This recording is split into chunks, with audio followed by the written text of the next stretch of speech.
तो दोस्तों आज हम पढ़ने वाले सिविक्स क्लास 9 का चैप्टर नंबर 1 जिसका नाम है what is democracy and why democracy. तो दोस्तों नाम से थोड़ा वो समझ में आ रहा होगा कि यार किस चैप्टर में हम क्या क्या पढ़ने वाले हैं। तो पहले तो हम पढ़ेंगे कि डेमोक्रेसी क्या होती है, उसके बाद हम पढ़ेंगे या कि डेमोक्रेसी हमारे लिए क्यों जरूरी है। तो चलिए स्टार्ट करते हैं गवर्नमेंट की। अब दोस्तों बात करते हैं गवर्नमेंट कितने टाइप्स की होती है। तो पहली होती है डेमोक्रेटिक गवर्नमेंट और दूसरी होती है नॉन डेमोक्रेटिक गवर्नमेंट। तो दोस्तों पहले हम बात करते हैं डेमोक्रेटिक गवर्नमेंट क्या होती है। तो दोस्तों ऐसी गवर्नमेंट जो कि जनता के द्वारा बनाई जाती है उन्हें हम क्या कहते हैं, डेमोक्रेटिक गवर्नमेंट। और दोस्तों जिस देश में डेमोक्रेटिक गवर्नमेंट होती है तो उस देश को हम क्या कहते हैं कि इस देश में क्या है, डेमोक्रेसी है। और अगर दोस्तों डेमोक्रेसी की सिंपल डेफिनेशन समझे तो democracy is the form of government which is the ruler are elected by the people. Simply democracy क्या है कि सिटीजन अपने रूलर्स का चुनाव स्वयं कर सकते हैं। अब बात करते हैं नॉन डेमोक्रेटिक गवर्नमेंट की। तो दोस्तों ऐसी गवर्नमेंट जो कि सिटीजन के अकॉर्डिंग नहीं बनाई जाती, मतलब जहाँ पर नॉन डेमोक्रेसी रहेगी वहाँ पर सिटीजन के पास कोई राइट्स नहीं होगा, कोई अधिकार नहीं होगा अपने रूलर्स और लीडर्स चुनने का। दोस्तों जैसे कि भारत के पास में एक देश है जिसका नाम है म्यांमार। अब दोस्तों इस देश में होता क्या था कि यहाँ पर आर्मी रूल करती थी और जो आर्मी को लीड करता था, मतलब जो आर्मी का भी लीडर था उसे ही वहाँ का रूलर भी बना दिया। किस कंट्री का,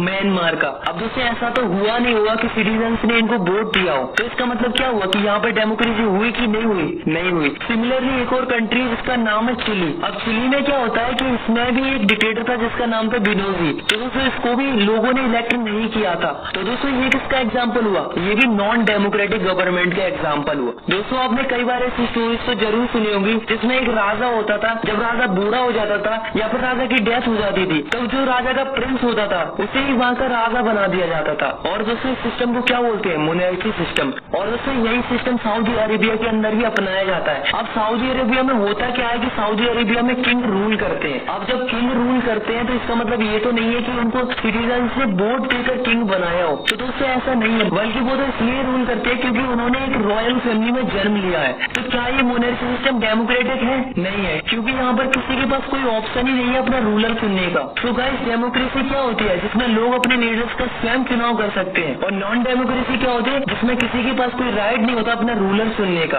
अब दोस्तों कई बार ऐसा होता है कि समझ में नहीं आता कि यार ये कंट्री डेमोक्रेटिक है कि नॉन डेमोक्रेटिक है। तो इसे जानने के लिए हमें बहुत ही केयरफुली देखना होता है कि ये कंट्री और ये गवर्नमेंट डेमोक्रेटिक है कि नॉन डेमोक्रेटिक है। तो इसे समझने के लिए हमें जानने पड़ेंगे फीचर्स ऑफ डेमोक्रेसी। तो फीचर्स ऑफ डेमोक्रेसी को समझने के लिए पाकिस्तान के एग्जाम्पल से शुरुआत करते हैं। दोस्तों ये बात है अक्टूबर 1919 की। अब हुआ क्या था कि जो पाकिस्तान की मिलिट्री थी वो पाकिस्तान के प्राइम मिनिस्टर के अगेंस्ट खड़ी हो गई। नवाब शरीफ जो कि प्राइम मिनिस्टर थे पाकिस्तान के, उनको पाकिस्तान की मिलिट्री ने फोर्सफुली हटा दिया और जो वहाँ की मिलिट्री थी वो वहाँ पर रूल करने लगी। अब दोस्तों हुआ कुछ ऐसा कि जो मिलिट्री को लीड कर रहे थे परवेज मुशर्रफ, उन्होंने अपने आप को वहाँ का चीफ एग्जीक्यूटिव घोषित कर दिया। अब बाद में उन्होंने अपना डेजिग्नेशन चेंज करके उन्होंने अपने आप को प्रेसिडेंट डिक्लेयर कर दिया। दोस्तों अब क्या हुआ कि 2002 में उन्होंने एक रेफरेंडम किया। तो दोस्तों रेफरेंडम क्या होता है कि रेफरेंडम वो होता है जैसे कि किसी भी पॉलिटिकल क्वेश्चन पर सिटीजन से उसका आंसर पूछा जाता है और फिर जो भी वहाँ के सिटीजन का आंसर होता है वही गवर्नमेंट को मानना पड़ता है। तो दोस्तों 2002 में रेफरेंडम का क्वेश्चन ये था कि परवेज मुशर्रफ को और 5 सालों के लिए प्रेसिडेंट बनाना चाहिए या नहीं। तो दोस्तों जो रेफरेंडम का जो रिजल्ट आया वो ये आया कि परवेज मुशर्रफ को 5 साल के लिए और प्रेसिडेंट बनाना चाहिए।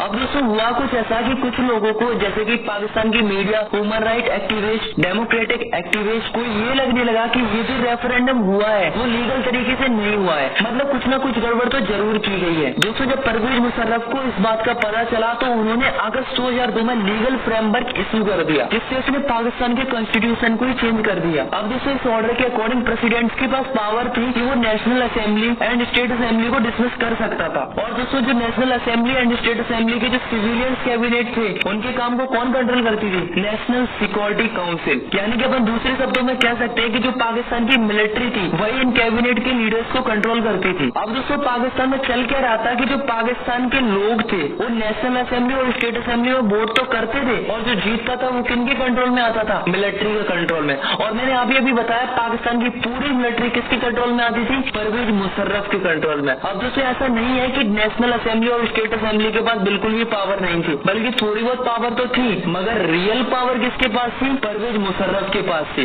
तो दोस्तों डेमोक्रेसी का फर्स्ट फीचर हमसे क्या कहता है कि डेमोक्रेसी के अंदर असली पावर उसके पास होनी चाहिए जिसे जनता के द्वारा चुना गया हो। और इधर पाकिस्तान में क्या हो रहा था कि लोग स्टेट असेंबली और नेशनल असेंबली में वोट तो डाल रहे थे, पर असली पावर किसके पास थी? परवेज मुशर्रफ के पास थी। So the first feature of democracy is in a democracy the final decision making power must rest with those elected by the people. अब दोस्तों बात करते हैं चाइना की। तो दोस्तों चाइना में हर 5 साल में पार्लियामेंट के लिए इलेक्शन होते हैं और दोस्तों उनकी पार्लियामेंट को क्या बोला जाता है? National people Congress. अब दोस्तों खास बात ये थी कि जो चाइना का जो प्रेसिडेंट बनता था उसे पार्लियामेंट के द्वारा ही सिलेक्ट किया जाता था। अब दोस्तों यहाँ तक तो ठीक था कि लोगों के द्वारा वोट डाले जाते थे और करीब 3000 कैंडिडेट्स में से किसी एक को पार्लियामेंट के अकॉर्डिंग प्रेसिडेंट बना दिया जाता था। बट गाइस प्रॉब्लम तो ये थी कि जो पार्लियामेंट के अंदर मेन एक ही पार्टी थी वो थी चाइनीज कम्युनिस्ट पार्टी। और भी पार्टी थी मगर वो स्मॉल पार्टी थी। और गाइस जिस किसी को भी पार्लियामेंट के इलेक्शन में पार्ट लेना होता था तो उसे चाइनीज कम्युनिस्ट पार्टी का अप्रूवल लेना होता था। तो दोस्तों खास बात तो ये है कि जो भी सरकार बनती थी चाइना की वो हमेशा एक ही पार्टी की बनती थी, वो थी चाइनीज कम्युनिस्ट पार्टी।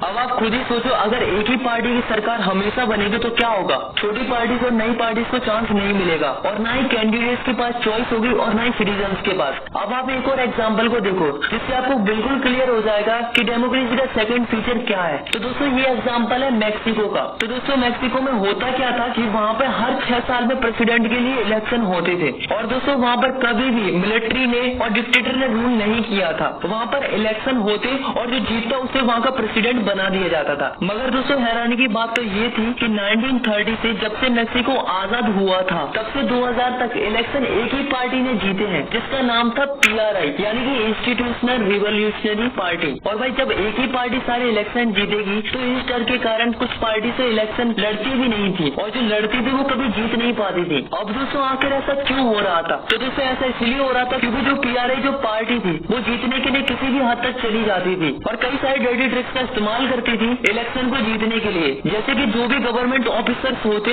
उनको अपनी पार्टीज की मीटिंग्स में बुलाती थी और जो भी गवर्नमेंट स्कूल के टीचर्स होते थे उनको जबरदस्ती फोर्स किया जाता था जिससे टीचर्स बच्चों के पेरेंट्स को PRI में वोट डालने के लिए इंकरेज करें। और दोस्तों PRI जो पार्टी थी वो काफी ज्यादा पैसा भी स्पेंड करती थी अपने कैंडिडेट के एडवर्टाइजमेंट्स के लिए, जिससे क्या होता था जितनी भी न्यूज और मीडिया होती थी वो केवल PRI की अच्छी अच्छी बातें ही टेलीकास्ट करती थी और बाकी पार्टीज को इग्नोर किया जाता था। और तो और दोस्तों कई बार तो ऐसा होता था कि लास्ट मिनट में आकर जो अपोजिशन पार्टीज के पोलिंग बूथ होते थे उन्हें एक जगह से दूसरी जगह शिफ्ट कर दिया जाता था, जिससे क्या होता था कि वोट डालने में सिटीजन को काफी ज्यादा दिक्कत फेस करनी पड़ती थी। अब भाई इन सब कंडीशंस को देखने के बाद आप समझ गए होंगे कि भाई अपोजिशन पार्टीज के पास तो कोई चांस ही नहीं था जीतने का। तो भाई देख रहे हो क्या हालत थी। तो दोस्तों आपने पहले एग्जाम्पल में देखा कि चाइना के लोगों के पास चॉइस नहीं थी क्योंकि वहाँ पर एक ही पार्टी थी जो की थी चाइनीज कम्युनिस्ट पार्टी। और दोस्तों यही एक पार्टी थी जो कि कैंडिडेट्स को अप्रूव भी करती थी। और दूसरे एग्जाम्पल में आपने देखा कि मैक्सिको के पास कई सारी पार्टीज की चॉइस तो थी मगर सिटीजन अपनी पसंद की पार्टीज को चूज नहीं कर पा रहे थे क्योंकि जो PRI थी वो पैसों के दम पर और पावर के बेसिस पर कई सारी डर्टी ट्रिक्स का इस्तेमाल करके इलेक्शन को जीतती थी। तो गाइस आप खुद ही बताओ कि जो ये इलेक्शन हुआ है क्या वो फेयर तरीके से हुआ है? नहीं ना। अगर होते तो शायद बाकी पार्टीज भी इलेक्शन को जीत सकती थी। तो दोस्तों इन दोनों एग्जाम्पल से हमें डेमोक्रेसी का सेकंड फीचर मिलता है जो कि है a democracy must be based on a free and fair election where those are currently in a power have a fair chance of losing. मतलब ये दोस्तों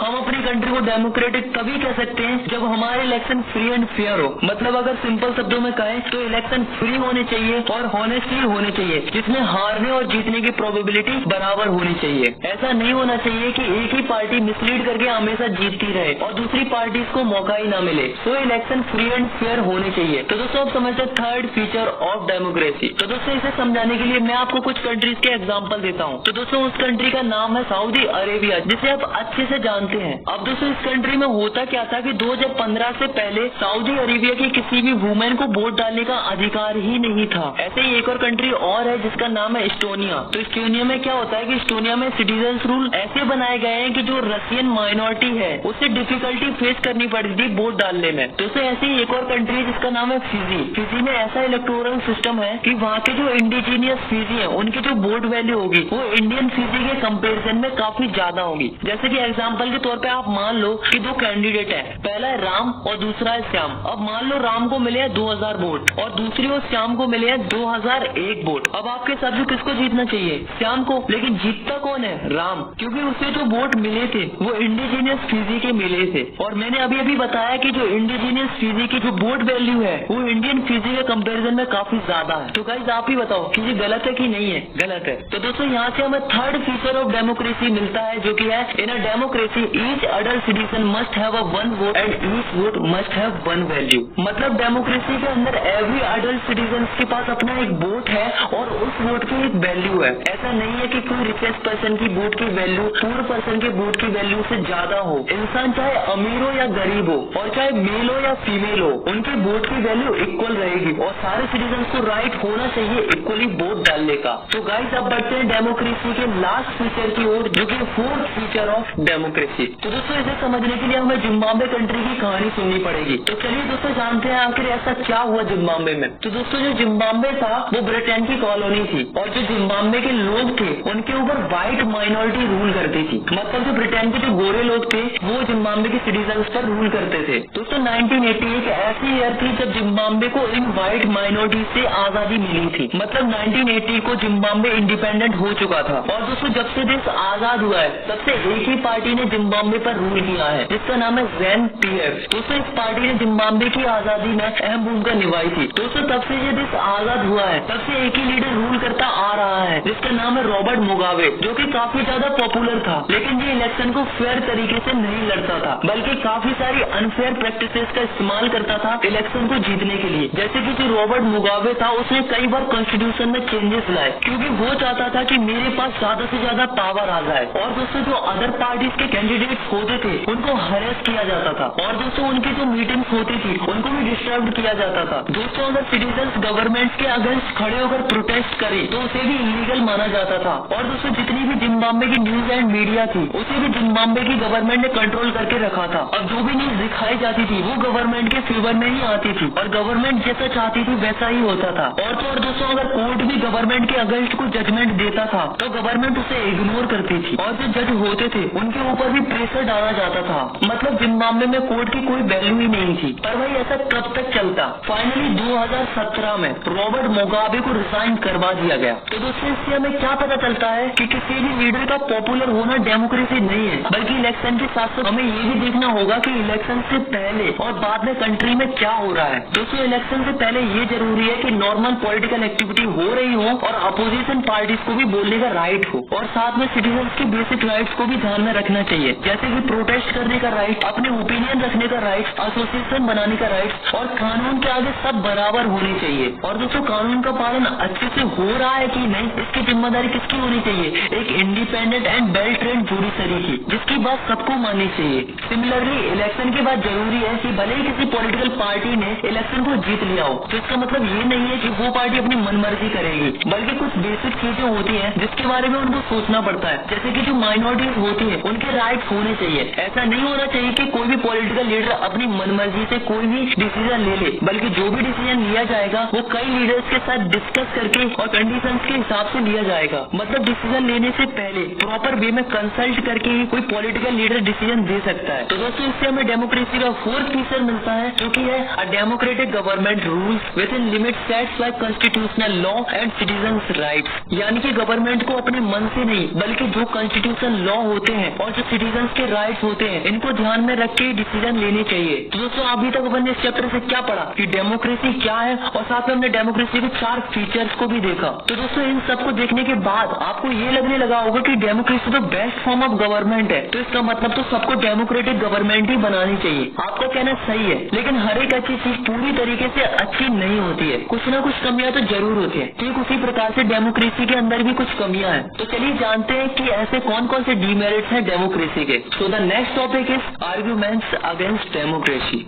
तो दोस्तों पहला डीमेरिट तो यही है कि जो हमारे लीडर्स होते हैं वो हर समय बदलते रहते हैं। अब बदलने से क्या लॉस होता है कि जो गवर्नमेंट की स्टेबिलिटी होती है उस पर काफी ज्यादा फर्क पड़ता है और साथ में अनस्टेबिलिटी भी बनी रहती है। और अनस्टेबिलिटी के कारण जो बड़े बड़े डिसीजन होते हैं उन्हें लेने में गवर्नमेंट को दिक्कत फेस करनी पड़ती है। दूसरा डिमेरिट ये है कि आप तो जानते हैं कि डेमोक्रेसी में कई सारी पार्टीज होती हैं और दूसरे इलेक्शन को जीतने के लिए पार्टीज के बीच में कंपटीशन एंड पावर प्ले होता रहता है, जिससे आम सिटीजन को काफी ज्यादा डिस्टर्बेंस होता है। थर्ड डिमेरिट ये है कि डेमोक्रेसी में कोई भी डिसीजन लेने से पहले कई लोगों के साथ कंसल्ट करना पड़ता है, जिसकी वजह से कोई भी काम को करने में डिले हो जाता है। अब बात करते हैं फोर्थ डिसएडवांटेज की। तो जो लीडर इलेक्ट होकर आए होते हैं और उन्हें आपके बारे में और आपके इंटरेस्ट के बारे में बिल्कुल भी एक्सपीरियंस नहीं होता है, जिसकी वजह से बहुत से गलत डिसीजन भी ले लिए जाते हैं, जो कि सिटीजन के लिए काफी ज्यादा प्रॉब्लमेटिक साबित हो सकते हैं। दोस्तों, जैसा कि हम सभी जानते हैं कि कंट्री में करप्शन तो होता ही है, लेकिन हम इसे खत्म नहीं कर सकते बल्कि कम जरूर कर सकते हैं। तो डेमोक्रेसी का फिफ्थ डिसएडवांटेज क्या है कि डेमोक्रेसी में कई सारी पार्टीज के बीच में कंपटीशन बना रहता है, जिसके कारण कई सारे लोग हैं और कैंडिडेट्स हैं और पार्टीज हैं वो जीतने के लिए करप्शन का इस्तेमाल करती है।